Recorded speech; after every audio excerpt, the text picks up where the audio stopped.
get into that also. But now that I'm talking about myself, allow me to introduce Pancho. We call him Pancho. And Pancho is an ancient crystal skull from Mexico.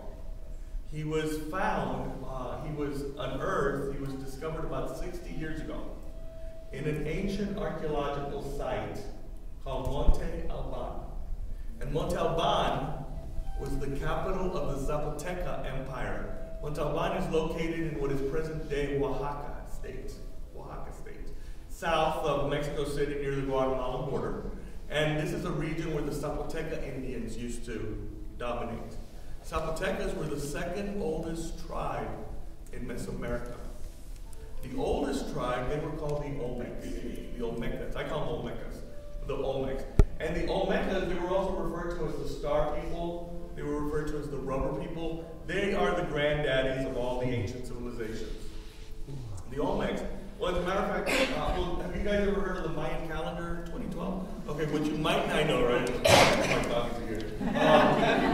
What you might not know, though, is that the calendar is not Mayan. It's actually Olmec. The Olmecs were using the calendar, and they left us in the evidence and the ruins they left behind. They were using calendar dates thousands of years before the Mayas even came into the picture. The Olmecs also were the ones who developed, they developed the concept of zero. They developed the technology to build pyramids and to align those pyramids to the cosmos. They also left evidence in the ruins that they were having trade and contact with peoples from Africa, from Asia, and from Europe. And you ask most scientists today, or even a history teacher, it's like, you know, that's not possible because Columbus discovered America in 1492.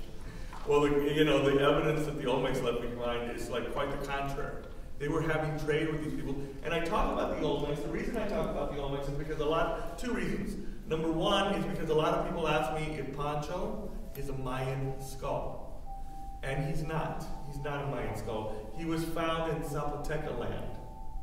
And all of the experts, all of the researchers that I've spoken with have actually told me that even though he was found in Zapoteca land, he probably ended up there.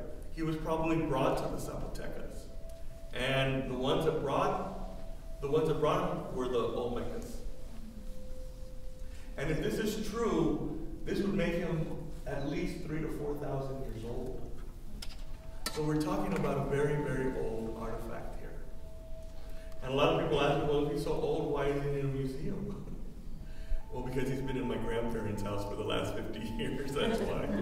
He was part of a private collection my grandparents had. Like I said, he was discovered about 60 years ago. He was unearthed.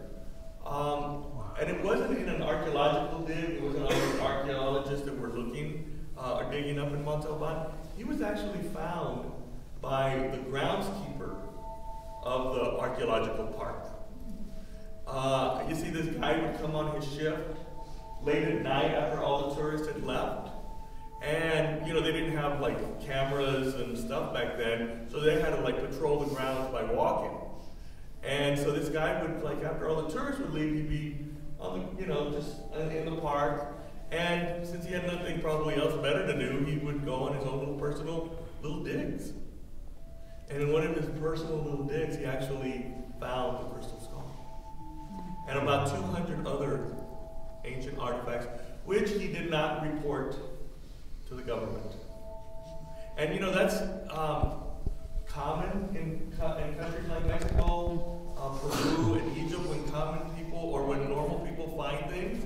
Instead of reporting it, they keep it, and taking into consideration that this man, this groundskeeper, was very, very poor, you find something valuable